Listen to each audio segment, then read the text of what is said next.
Good morning or day, everybody, and welcome to the Moti-Vitality monthly member-exclusive webinar. I am thrilled to have all of you on as guests. I am muting everybody, so if you need to, and just to keep the background noise down as we go, but I'd love to have questions or any participation or any comments or thoughts that you might have, so feel free to either unmute yourself by right-clicking on the on your name on the participants, or I have a chat window open. Just make sure to send a chat over. And sometimes it takes me a couple minutes as I'm going through this to notice that somebody has made a chat and put a chat in there. Jen will be on in a moment. She was having computer issues, so she can help monitor that as well. So let's get started. First and foremost, I of course want to say thank you. I really do appreciate the support, and what I mean by support is all of you on this call are members of Moti-Vitality, and I appreciate you guys taking your time. It's always my goal to make sure that the information that I give to you is at least as valuable as the time that you're giving to me, and I really do appreciate it. I hope that you'll take something out of it.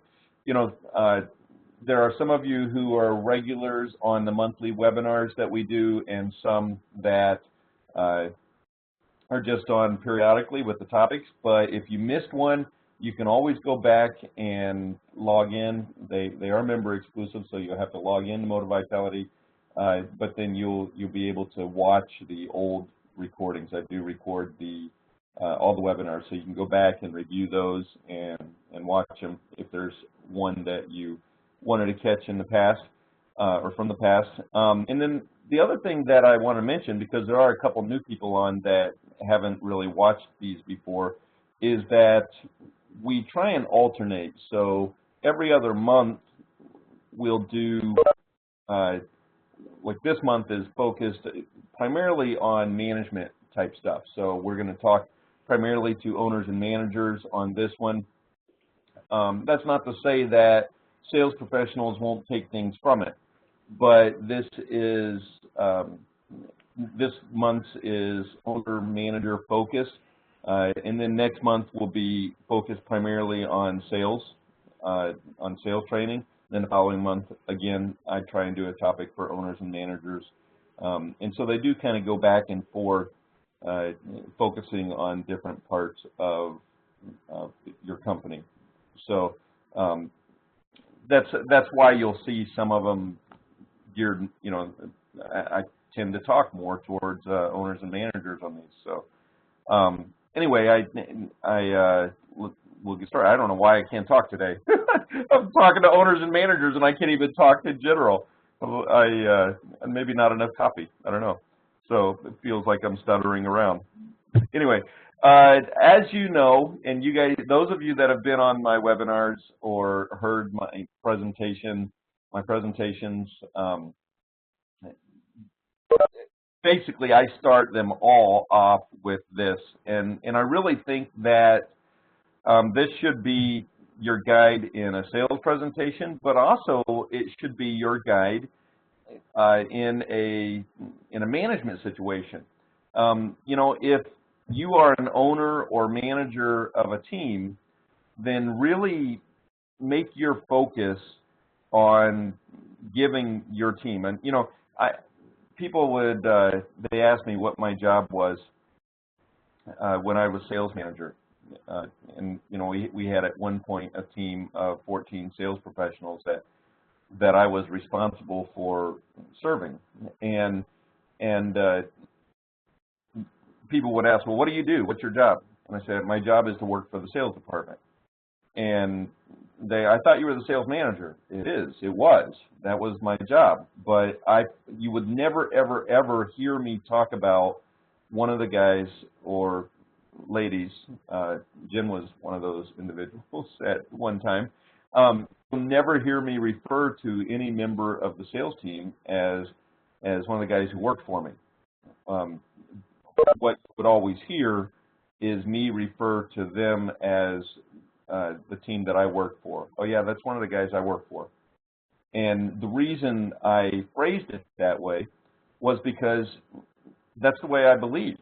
I felt like it was my job, my responsibility to serve them, to work for them. I really wanted every single sales professional that I served to make more money than I did.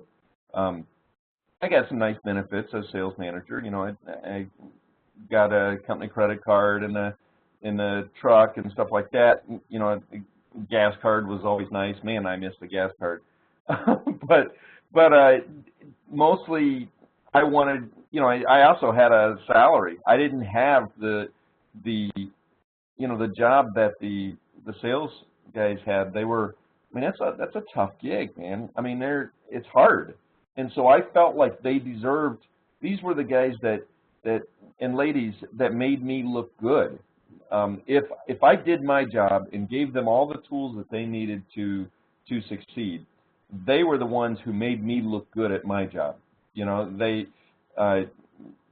so the key really was finding people that I could surround myself with that were really, really, really super good, so that I could look good too. I mean, that's really, and the only way I was going to do that was to give them more, to always try and give them more than what I asked from them. You know, that meant that if I was going to ask them to work an evening or a weekend, that I had to be willing to go out there and work that evening and weekend too. It meant that if I was going to make CWS certification, W2A water, you know, certified water specialist certification, if I was going to make that mandatory, it meant that I had to always stay on top of my certification as well. You know, it meant giving them more than I was asking for, meaning offering them my knowledge, my education, my willingness to work hard. I think a lot of managers and owners, they oh, I've made it, a manager or owner, and they, you know, and they like to show that because they sit in that office and they have the door open. I was a manager, even still today, prefer to be a manager that really gets out there and stays in contact, stays in touch with what the team is doing. You know, I'm not a guy that likes to sit in the office and direct from the office. So the give more than you take thing, I think it's as a manager or an owner, I think it's a good idea to start the process, to start your day, to take a look at your company and say, how can I serve my team? Because without these people, you don't have a business. So that's everybody in your company as well, not only the sales team, but you know, everybody from maybe the guy that empties your trash cans and to, you know, to your warehouse people, to your delivery, you know, everybody in the company, the receptionist, everybody. Okay, so just a review, and I'm not going to go into a ton of detail about the interview process, but I do think that that it's really, really, really critical to take the time to find the right individual in your company. I think that this is really important to make sure that you find the right one. And so some of you may know my interview process. Some of you on this call, we actually interviewed. So so you definitely know the interview process. But find the right one. If you're an owner or manager and you've been in business a while and you've ever hired people, then you know how it can bite you if you only. A lot of people they'll interview somebody. Salespeople especially, they have the ability to, you know, to put on that, to give that first impression, to come in there and say all the right things and act like they're the right people and all that.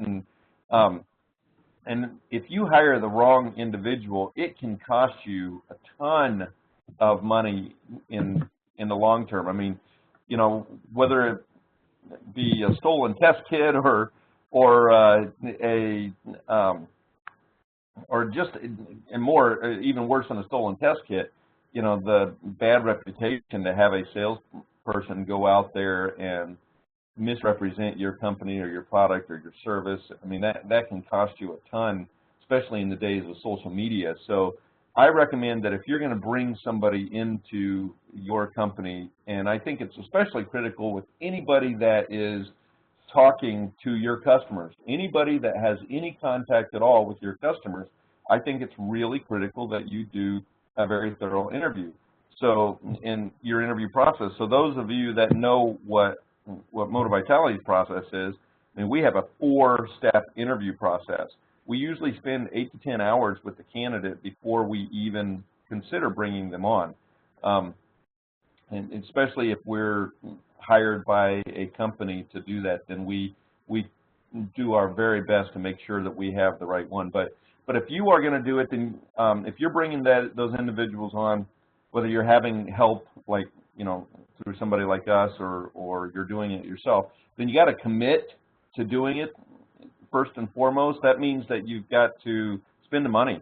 You know, run an ad in a place, you get what you pay for. So if you run an ad on Craigslist, that's what you're going to get. You're going to get Craigslist type people. If you want professionals out there representing your company, and I don't know why you wouldn't. I mean, for the sales team or the service team, especially, these are people who are going out there into people's homes, and you need to make sure that they are, you know, the kind of people that are going to represent your company. So you got to commit to it. And that means taking the time. You can't just spend 15 minutes to interview somebody, trust your, you know, and then trust your gut. You've got to make sure that you're doing it right. So the interview process, like I said, there are 4 interviews that we recommend. We usually do a telephone interview first. And that's an interview. We set a time and we talk to the individuals, and then we have our first face-to-face, our second face-to-face, and usually we've narrowed it down to 1 or 2. The third face-to-face interview a lot of times is over dinner, and it's a lot of times with the spouse. So if you're interviewing the wife, then you invite the husband there as well. And you're not interviewing the spouse, but there's nobody that I've ever seen who can come into this job successfully, or this industry, and not have it become their life. I mean, you live it and eat it and breathe it. It becomes very much who you are. And so you can't do that successfully without the support of a spouse. It just is impossible, you know, with the late hours and the weekends and that type of thing. So I think it's important to make sure that that everybody understands what the job is about, what the challenges, what the benefits of it are going to be, but also what the challenges are going to be. I think it's really critical to talk about, especially, you know, in sales, when somebody's coming in and the ups and downs, and I mean, it's scary. The first 6 months of a lot of the people that we bring on, I mean, the ups and downs, the uncertainties, you know, as they move closer to straight commission, a lot of times, I mean, it can be really scary, and you know, I'm not offended by somebody not, you know, feeling like that is for them. And so I like to be very direct. You know, I like to talk about it very directly on what the challenges are going to be, the benefits as well, but also what the challenges are going to be. So phone. Okay, like I said, we spend a lot of time with them as we interview. Here's another thing that I recommend is don't hire your second choice. We've kind of gotten burned. Jen and I both have gotten burned by doing this before, where, you know, we've spent so much time and effort, and we have, well, if this, you know, we pick one, we'll pick a candidate that we really want to bring on, and then for whatever reason, they discuss it with their spouse, or they don't want the job, or maybe in that last interview you saw that, you know, you saw something, maybe the guy treated the server at the restaurant like crap, you know. You just saw something in that 4th interview that was, you know, that made you think, okay, this person is not the right person. Don't go back and hire your second choice, okay? I just feel like that's a mistake sometimes. Unless that person wasn't really your second choice, they were on equal par. Don't go back and say, well, this guy turned it down, or we didn't hire him, so I guess we'll go with our backup, you know, with the other guy. If the other guy wasn't your first choice, then it's probably not going to be a good move for you. Okay, so now you got them. They actually work there. That's awesome. Welcome to the team. Uh, you've found this person. They're starting. Remember, they're excited about this new job too. Okay, they're pretty pumped up. They're nervous because it was a hard road to get there. I mean, they had 4 interviews to get there. It was a hard road. So they're excited, but they're nervous. They don't have any idea. A lot of times they're coming in to this industry after having already worked another career somewhere. Sometimes the people coming in are, they've retired from somewhere else, or they worked somewhere else and they got laid off or whatever. They've already worked a job before, and so this is a whole new thing for them. I mean, it's brand new, and it's terrifying and exciting at the same time. But when they come in to your company, introduce them to all the people in the company. Make them feel like they are a welcome part of that team right away. Introduce them, get them in there. Don't seclude them. Have a company meeting, if possible. I think it's a good idea to have company meetings anyway, so that everybody's on the same page. And you don't have to do them every month or whatever, but have a company meeting where you can see everybody, where they can see everybody interact, where you can introduce them to everybody. Definitely send out a memo to people. Hey, who's the new guy? Who's that guy? Oh, he's a new salesperson. I don't even know we had him. Didn't even know they came in. I've seen that before. Where some guy shows up, just walks in like he works there, and everybody's going, "Who's that guy who acts like he works here?" Oh, he's the new guy who works here. So let people know that they're out there. At the very least, send a memo out there. Maybe send a memo out there giving them some background. Welcome to the team. This is Mark. He's married. He's got 2 kids. He's got whatever, and send a memo out there introducing them. Be prepared for them to come in.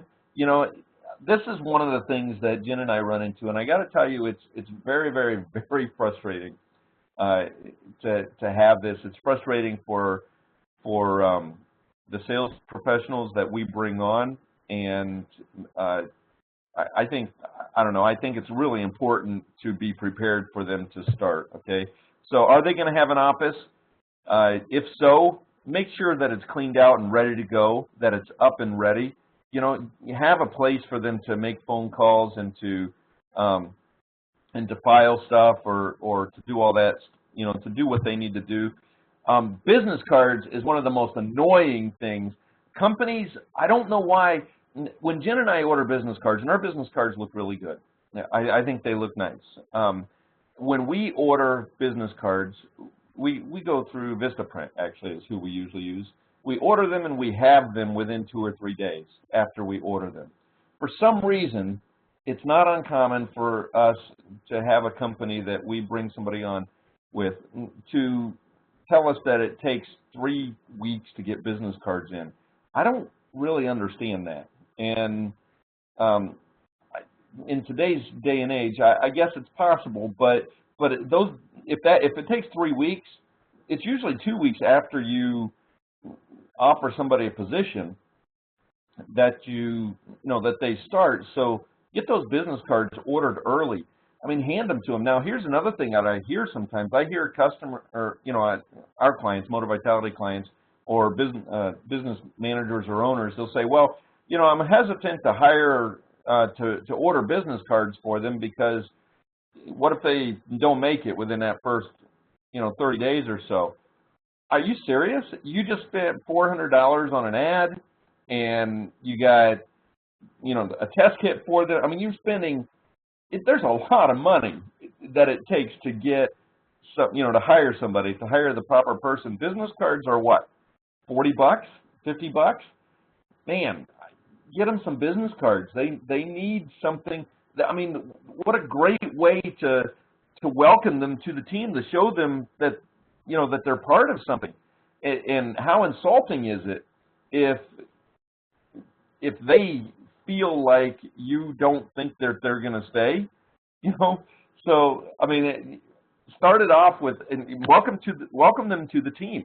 Make them part of that team. If you offered them the job and you went through and you did the interview process and they made it through that interview process, then there's a pretty, it's gonna work out, hopefully. I mean, we're gonna talk about the extended interview here in a second, but get them some cards. They need some business cards. If they're gonna have a Kelly, can I pipe in real quick? Yeah. McGowan Water, Mike McGowan, when he had 2 of his sales professionals start, I will never forget the look on his face as he set up. He had the test kit, he had the laptop, he had business cards, their cell phones. He stacked everything up, and so when they walked in on their first day, they walked into the meeting room, everything was sitting there waiting for the new sales professionals, and they were just so impressed. And to watch them open up their brand new cell phones and take the plastic off the cover and put their cases on and then look at their test kits, I mean, it was just priceless to watch all of that. And they really felt like, wow, I am a huge part of this team. So welcoming them like that is just amazing. Yeah, thank you, Jen. You're exactly right. The starting a new person off that way, to have them walk in there, it's just, I mean, be prepared is really what it is. Make sure that all that stuff is in order. So it's yes, excellent point, Jen. Thank you. Laptop, you know, are they going to have a laptop or a tablet? Have that ready for them. Have it set up for them. If they're going to have a company email address, have that set up for them. Have all that stuff set up already, because I can tell you in that first 30 days, and there are some people on this call right now that I know experience the frustration of having to, you know, not having the laptop there, not having business cards, or, you know, and if you're coming in already having to learn all of this stuff and do this stuff, it's a lot of wasted time to have to chase down and take your laptop in and have, after you start working there, have somebody kind of set it up for you or do that. So have that stuff prepared ahead of time. Uniforms, find out their shirt sizes. If you're supplying shirts for them or uniforms, find out their sizes and have those for them. Have them some shirts, because as you're going to see here in a moment, my recommendation for training that first 30 days is we need to get them in the home. Week 1, they need to be in homes, and you want them. You don't want them looking like a new guy, or you want them. You want them feeling like they are part of the team, going in there wearing your logo, wearing and being able to hand out a business card so that immediately people can start calling them. We want them in those homes talking to customers within the first week. Actually, this usually day 2 is when we will start getting them in homes. So day 1, we are calling and setting appointments. Day 2, we're actually hopefully out there in homes if we have that opportunity, if we have those available. That means that, you know, one of the ways to be prepared is to have a customer list of, you know, a list of existing customers out there that they can call on. And we'll talk about that in a second. If they're going to have a CRM, I strongly recommend CRMs. And we've been using Zoho for one of our clients, and it's a little, you know, if you've never used a CRM, it's a little challenging to learn it because it does so much, but it's cloud-based and customizable. Jen and I use Salesforce for Moti-Vitality, but I've been actually pretty impressed with Zoho. So if you're check that one out. That's Z-O-H-O. At the time of this webinar, it seems to be working pretty well. But there's lots of them out there as well. You know, so if you're going to use a CRM, have that set up and ready to go. All right, so you know, so this is, you need to have passwords. So, you know, if you're giving them a laptop, have it standardized. You know, if they're having any access to any of your computer systems or any of that stuff, have your passwords standardized and make sure that they give you your passwords. Make sure that they, you know, that you are aware of everything that they have set up, and make sure that the computers, the laptops, the tablets, if you're setting up users for them, make sure that you have all that standardized so it's the same, so you know what those are. If for some reason they left or they needed to turn that over to somebody else, have all the procedures in writing, have that handed to them so that they can sign it, so that they are aware of what all they are. Have all of that stuff needs to be written. And if you don't have an employee manual, Jen and I can help with that. We can help you put one together. If you're looking for procedures on one thing or another, we might have that as well with Moti-Vitality. We can, those of you that are members of, well, if you're on this call, you're members of Moti-Vitality, so let us know if you're looking for something. We probably have it, and if we don't, we can probably get it. So that is one of the benefits that you get as a member of Moti-Vitality. So know those procedures. Let them know where all the files are and that they will need from you, but also know where they're keeping all their files as well. Have your price list available for them so that they know that. Okay, so on this first, the first 30 days, what you're looking at, you want to have a measure of success. You want to have something to gauge their success, their progress on. Okay, so have they? This is one of the reasons I really like Zoho, for example. We have one of the things that we encourage our sales professionals to do is to get in 10 homes a week, minimum of 10 homes a week. And so we can kind of gauge their activity or their success by how many homes they are getting into. So, and that doesn't necessarily mean running sales appointments. In fact, the first 30 days, a lot of times, I mean, they're not going to necessarily be running 10 sales appointments in a week, but are they in a minimum of 10 homes a week? That means, are they doing follow-ups on existing customers? Are they doing checkup calls on existing customers? Are they writing with service, to get in, because we count that, if they're writing with service and service had 4 stops or 5 stops, then that's 4 or 5 homes that they were in. So we can kind of gauge their activity level and their willingness to go out there and create that business by how many homes they are getting into. And the CRM allows us as managers to kind of watch that and monitor that, and and the reports that we have them do. So how are you measuring their success though? What is your measurement? There's a lot of different things that you can use, but find something that you can monitor, that you can kind of graph and make sure that they are having improvement on that. Okay, and challenge them early. I think this is really critical to challenge them to, like I said, on second day. So you have a list of customers, of existing customers, and what I mean by this is, these are customers that are maybe put something in 4 or 5 years ago, and nobody has really been out to their house. Maybe service once or twice, but there's not really been anybody out there in a couple years checking the system to test it and make sure it's doing what it's supposed to do. So give them this list, show them how to make the call, how to do this checkup call, and if you're curious about it, I've got a sample recording on Moti-Vitality.com. You can hear me make a sample phone call. But give them this list and have them get on the phone and see if they're willing to go out there, and then get them in the house. What better way to teach them how to test water?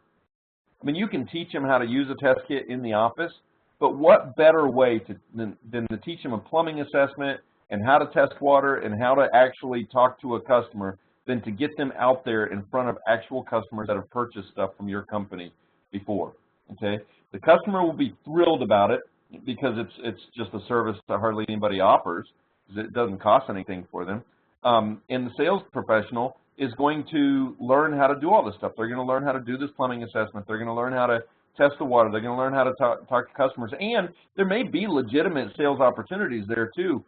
Somebody put in a softener 4.5 years ago from you, but they're buying, cases and cases and cases of bottled water, and this new sales professional walks in there and says, I see all that bottled water. Have you ever considered putting in a reverse osmosis system, right have an unlimited supply of that right at the kitchen tap. Oh, hey, no, how's that work? And now they have an actual sales opportunity there as well. But the biggest thing is a lot of these checkup calls might be, they might be in the evening. They might be on the weekends. If the sales professional is only setting these things during the day, that is a measure of whether or not they're going to succeed. Because, I mean, the same salesperson who's unwilling to work in the evening or on a Saturday is also going to be the one that complains that all they're getting are one-leggers, where only one decision maker is there. So challenge them early. Set those appointments early. Keep them working late. Keep them working long days. I mean, one of the advantages to a sales job is that your time is flexible. I mean, there are days that you can blow off and work 5 hours, but there are plenty of days that you're working 12 hours. And you want to find out, I mean, there's plenty of people willing to work 4 hours or 5 hours or 6 hours, but find out early whether they're willing to work those 10 or 12-hour days. And that is just what happens if you're going to be successful in this job. What I mean by extended interview, by the way, is, so we went through this interview process. We did spend, we had 4 steps, 4 interviews, but sometimes you get it wrong. And there have been times, even as thorough as our interview process is, that I look back at the salesperson and I go, man, how did I, you can start to see indicators. Like, how did they make it through my interview process? How did they impress both Jen and I? Because they are not what I thought they were. And you just get a different, you see who they really are when they come in there. And don't be afraid to admit you messed up. I can tell you I've seen way too many companies keep somebody on way longer than they should have been kept on because they were afraid to admit that they messed up, that they shouldn't have hired the person, and that person just stays and stays and stays and stays. And I applaud I think, the people that I see mostly do that are nice people. I'm thinking of one client we have in particular where they're just the nicest owners out there, and they just keep their salespeople that aren't producing just way, way, way too long. And the cost, it can be pretty high to do that because, especially if you are giving any kind of house leads to these individuals, if they're closing them at a 20 or 25% closing ratio, that means that, they're only closing 1 out of every 4 or 1 out of every 5 appointments. That means that 4 out of 5 are not buying from you, and they're buying from somebody else. That person, if they were in 5 homes, only 1 person bought, and then there are 4 people out there telling all their friends and neighbors and everybody else that they didn't buy from you. And so it can do some damage. Don't be afraid to admit that you messed up. And you've got to cut them loose if that happens. Okay. So challenge them early. Don't be afraid. And if you see indicators that they're not going to make it, so you've got all those, your measure of success. Help them get there. Help them reach that measure by challenging them by seeing if they're going to do it. Okay. Now, this is something I really believe very strongly. If you want experts, then you have to make them experts. You have to give them the tools necessary to succeed. You have to give them. It's amazing to me how often I see companies that don't want, they don't want to send their people to the conventions, to the state or regional WQA conventions or to other training. They don't want to send them to sales training.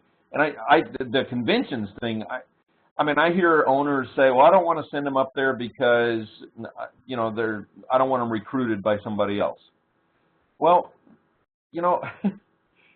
I may have a different take on this. It does happen. I think it's unfortunate that it happens, that you can lose your people possibly to a competitor. But here's the thing, make your company the kind of place that they want to work, okay? Don't make them want to go to a competitor. If you're afraid you're going to lose your salespeople to a competitor, then instead of isolating your salespeople and trying to keep them from going somewhere else, make your place the place that other people want to come to. Take a look at what, and it's not always the benefits. I mean, that company may pay more or give more benefits, and that might be enticing, but sometimes there are plenty of professionals out there that's not the biggest factor for them. The biggest factor is that to work somewhere where they're trusted, where they're appreciated, where they feel valued. The bigger companies, sometimes the bigger companies that have all the ability to offer all these great benefits and packages and all of that stuff, sometimes that sales professional feels like they're just a number. They don't want to work there. They want to work somewhere where they are appreciated, where they feel part of a team, where they have an impact. So, but if you want experts, make them experts. Give them the opportunity. Give them the tools necessary to become a better. WQA certification is one of the big ones. That's a huge one. It's all modular now, so they can do it online. And if you don't have somebody within your organization that is able or has the time to mentor them, let us do it. Moti-Vitality we can mentor those people for you and help guide you through. We're a good place to start, but also WQA, also just, God, there's so many resources out there that you can make available to your team to make them better at what they're doing. And that goes to the training. Begin that training immediately. Immediately. They're hungry. Think about the enthusiasm that they're coming in and the willingness that they're coming in to learn with, okay? Begin training immediately on all aspects. You've got obviously the sales part of it, but train them on what they need to know, the basics about what they need to know about water treatment. Now, there are a lot of companies out there that train a script. Here's a script, go do it. And I get that, but that's not usually who Moti-Vitality works with. We work with, I feel like the people. One of our guys, Mark, I think he's on the call now, did a radio show. He was a guest on a radio program a couple weeks ago. And to listen to Mark on that radio program talk about the water treatment industry, you'd have thought he'd been in the industry for years. He was so good. And that's what I want. Mark's only been in the industry for 3 months, 4 months, thereabouts. And I want people that we bring on, that we're training, I want them to know more about the water treatment industry and about what they're, how they're representing the water treatment industry, to do that better than anybody, or than most people that have been out there for years. I want them to be experts. I want them to stand out amongst their competitors, and to raise the integrity level and the reputation of this industry. I want those people to do that, and so that comes with training. It comes with teaching them and training them immediately. Now, this is a hard one, to have a schedule and the backup plan, because you can have an idea of what you're going to do, have goals set out for the days, for the weeks. You can try and plan all of that, but stuff happens. Stuff gets in the way. Everything from life, we're training a couple salespeople last month, and the flu hit, which knocked 2 of our guys on their butts for weeks, and we're out there trying to train, but if you've got a temperature of 101 or 102 and you're coughing like crazy and you can barely keep your eyes open, you're going to have a really hard time learning this stuff, plus, running appointments, doing the checkup calls. So, you can have a schedule, but you also kind of have to have a backup plan too, because the stuff happens, life happens, schedules get changed, they get rearranged, things get thrown, wrenches get thrown in. So So try and have a plan, have a schedule. It's a lot of times when you're training a new sales professional for that first 30 days, it's easier to set goals, you know, to say, okay, this week we want to accomplish this. This is what I want you, this is where I want you to be at the end of this week, you know. So you try and have a schedule, you have goals on what they need to know at the end of that day or that week. Challenge them early. Give them an opportunity to be honest. And what I mean by this is let them go on their own a little bit. You know, don't be afraid to give them a little bit of rope to go out there and to set some of these calls on their own, to set some checkup call appointments, or to even go out and do a follow-up or stuff on their own. Give them an opportunity. You know, don't babysit them for that first 30 days. You don't necessarily have to be with them 100% of the time. Give them the opportunity to work on their own and see if they're willing to do it. And remember, this stuff is hard, okay? If there are times, I mean, I think in general we try and hire smart people. I mean, I think it's important. I think you have to have somebody that is able to think on their feet, that is innovative, that is resourceful. You know, I think you have to, in this position, in the sales position, they have to be intelligent. So it's not that somebody doesn't know this stuff or can't grasp it, but sometimes it can be brain overload. And Jen and I see this a lot. I mean, our training sometimes can be really intense. Remar, you were there, you know, last week with this, and at the end of the day, even after 8 or 9 hours of training where you have this stuff, you know, being thrown at you, and it's exciting, and you can't wait to get out and try it, and but there's also brain fry. You know, we see guys and ladies that we're training. April, I see you're on. You know, you went through this, you know, and I know you remember this. As you're going through the stuff, at the end of the day, it's just like your eyes just start to glaze over, and there's simple math, you know. So, all right, so if, you know, count along with me, there's 10 grains per gallon. How many aspirin tablets is that, you know, equivalent? And somebody's like, I don't know what it is. I don't know how to figure it. You know, it's very simple division, basically. You know, an aspirin tablet equals about 5 grains, so that would be 2 aspirin tablets. That's really simple math. But after having, you know, all this information input, you know, all day long, so don't be afraid to give them a break. You know, sometimes you got to stop with the classroom stuff and the, you know, the water testing stuff, and you got to get out into the home. Sometimes for some people, that's actually the relaxation. Last week, this was something, Remar, I started to mention you. You know, you mentioned this last week. This was one of the guys that we were training last week, and he said, I can't wait to get out and actually use this stuff, because that's where, you know, it's like there's so much input. You got to just release and get out there. And for somebody that enjoys going out and talking to customers and getting in the home, that's their release. You know, that's actually the relaxing part of it. But don't be afraid to recognize that they're getting brain freeze. You know, that there's too much. There's so much information that you have to just. Sometimes you gotta take a break and pick up tomorrow after they've had a good night's sleep. You know, so it's hard stuff. So training, you know, there's reading to do, there's videos to watch.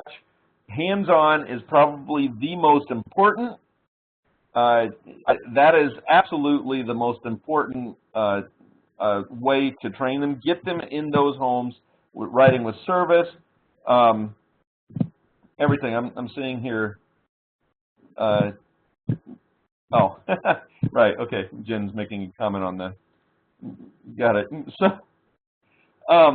So hands-on training. This is where, I mean, this is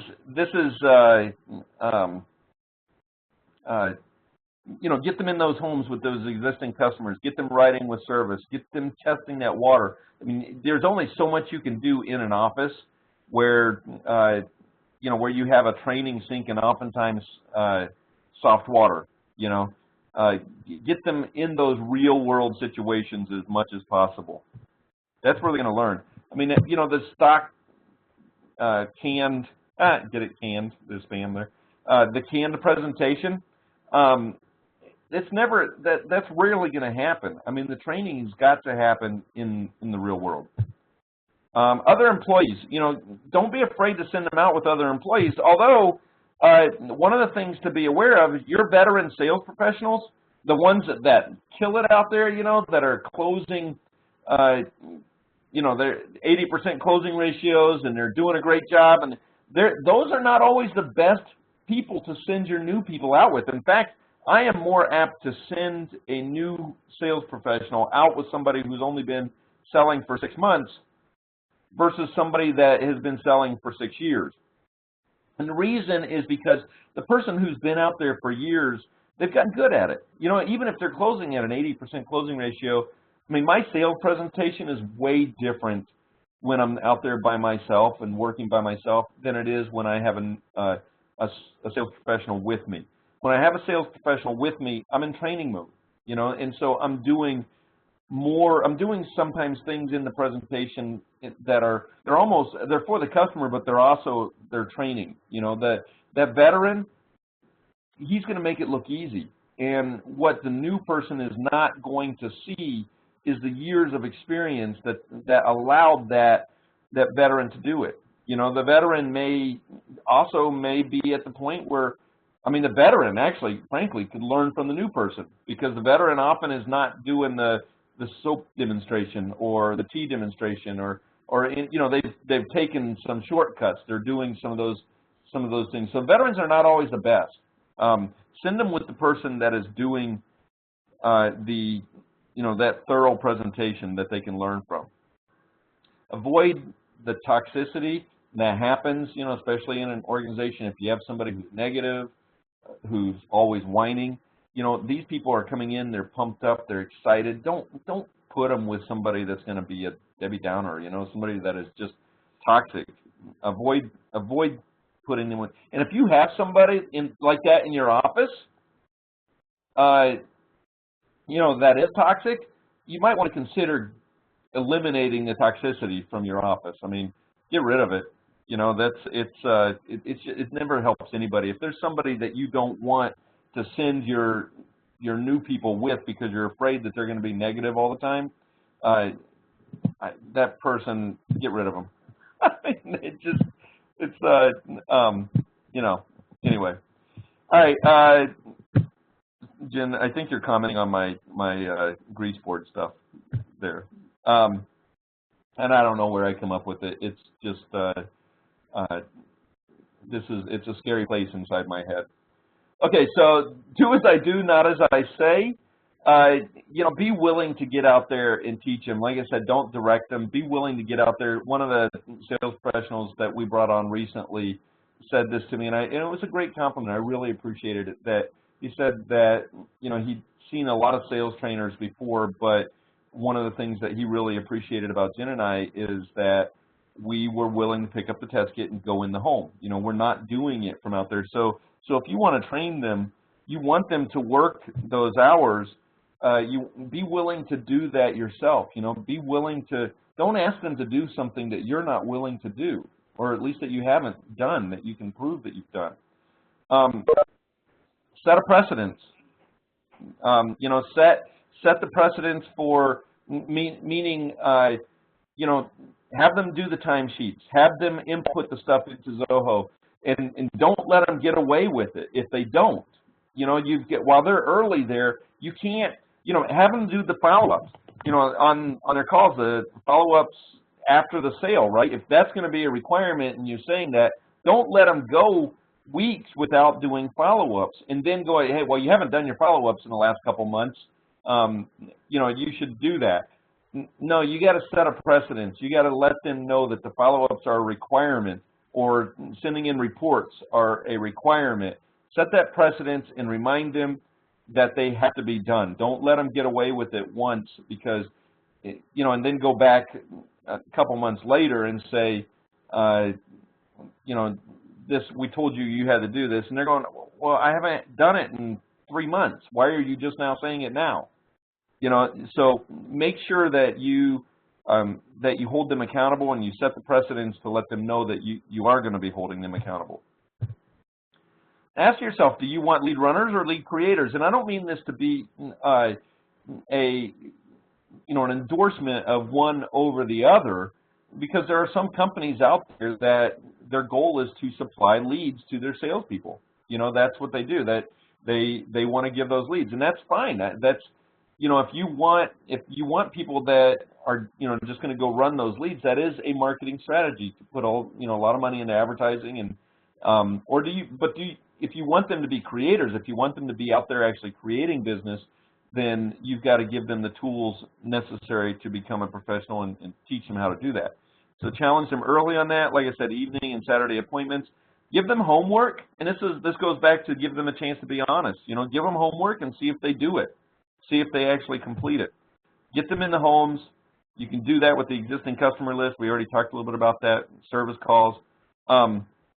If you want people that are going to create their own business, why spend so much time teaching them to sell if they're not going to be willing to get out there and create business? Okay, so you give them that existing customer list and they don't call on it, or they don't set those checkup calls at all. You know, you're wasting your time to teach them how to sell. If their job is going to be to create business and they're not willing to go out there and actually create the business, then don't waste your time teaching them how to sell, because they're not going to have any opportunities. So what is their job? This is something I had a discussion with a couple of sales professionals yesterday about this, and often have this. So what is their job? Their job, if they are creating business, is to create their job. So every day when they go out there and they talk to people, you know, if it's an appliance repair company, or kitchen and bath design, or a grout guy, or a realtor, or a home inspector, or any number of different types of individuals that you can build referral relationships with. You know, their job is to go out and nurture those relationships and create their job for tomorrow. Okay, so this is where a CRM comes in handy. They can create a task list, a to-do list, and so what is their job is to go up. The sales are going to come if they are creating opportunities to talk to people, to get in front of people, to build relationships, to earn referrals, to give referrals. If they're doing that, the sales are going to come. The sales are like they're a result of them doing their job. You know, their job is not necessarily sales, it's to create relationships. You know, it's to create their job, is to go out there and nurture those relationships. The sales are just they're a result of doing their job. So yeah, they're sales professionals, but that's how a sales professional does their job, is they create those relationship I don't know what that word was. They create those relationship opportunities. That's their job. You know, and help them do their job. So type of training, there's sales training, practice, videotaping. Oh, videotaping, you know, videotape their presentation or watch their presentation. Know what they're doing in the home. I think this is really important. It's really hard to do a presentation with the camera stuck in your face, but if you can do a halfway decent job of that, then, and I find it hard to do it. I just did this again last week. I did a presentation, and man, it's a good thing my benchmark is the halfway good job. Because it's hard to do when you're doing that. You know, you got a camera there, and you know that it's going to be watched and monitored and judged. You know, so if they can do a halfway decent job in front of a camera, then they're probably going to do a decent job in front of the customer. But there's no better way to learn than by watching yourself on, you know, from an outside perspective. So sales training, policy training, cross training. you know, this is a question of whether or not you want them to be, you know, how much do you want your salespeople tinkering? I mean, the best rule of thumb, and I have to admit this is one of those do as I say, not as I do type things, because I tinker and it's bitten me a lot. When I was in sales, I screwed with stuff, you know, and ended up having to call the service department to bail me out sometimes. But how much do you want them to know? You know, do you want them to be able to set the time or change a battery in a, you know, in a softener, or you know, be able to troubleshoot a system? You know, you got to determine how much of the service stuff you want them doing, or how much of the office stuff you want them doing, and cross-train appropriately on that. Give them basic water knowledge, and I think that a great place to start there is WQA, the CWS certification training. I think it's an excellent place to start. Okay, optional required. When I was sales manager, I would occasionally read a book that I thought, man, this is great. This is great training. This is awesome. And this Secrets of Question-Based Selling was one of those. It's by Tom Freeze. I love it. It's just an awesome, awesome book. What I did one time is I said, you know, if you guys want to review this book, kind of want to have a book club together, I'm not making this a mandatory training, but I think it's going to be really valuable. We'll do a chapter a week, and if you will participate, I'll buy you guys all a copy. And, you know, let's get in and discuss this book. Let's talk about it. And I made it optional. And every single team member there, I was so proud of them, because they all chose. Every single one of them came in and they read this book, and we studied it together, and it became a, you know, I mean, it just made it showed them their willingness to become professionals and to participate in that training. It wasn't a mandatory thing, but it was something that they felt was required for themselves, you know. Never, ever, ever stop training. The first 30 days or thereafter, never stop training. You can never, I mean, I've been doing this 2 decades, and nearly 2 decades, and it's amazing how often I learn stuff that I just can't believe I never knew, or that I'm reminded of something that I'd forgotten years and years and years ago. So never stop training. You never know enough. Okay, Moti-Vitality.com is a great place to start, obviously. Tons of resources there. And that concludes this month's webinar, unless you guys, next month we're doing danger words and other phrases. We're going to talk about some lingo and words to say and not to say and that type of stuff. Any comments or questions here? Anybody have any thoughts? I'm going to unmute. Oops. Let me unmute everybody here and see if there are any comments. Any thoughts? Any comments here? Anybody have anything to add? I appreciate you guys dealing with my stuttering. I was feeling like I was stuttering like all over the place today. Okay, then. Thanks, everybody. We'll talk to you next month, if not before, if you have any questions. Oh, one thing I do want to ask, please go to Moti-Vitality.com and give me feedback. I've got a survey up there for all the webinars and everything, and I love hearing your comments, either good or bad. I don't so you can go right to the website and fill out a survey and let me know about the content or what you thought. So anyway, thanks everybody. I appreciate it.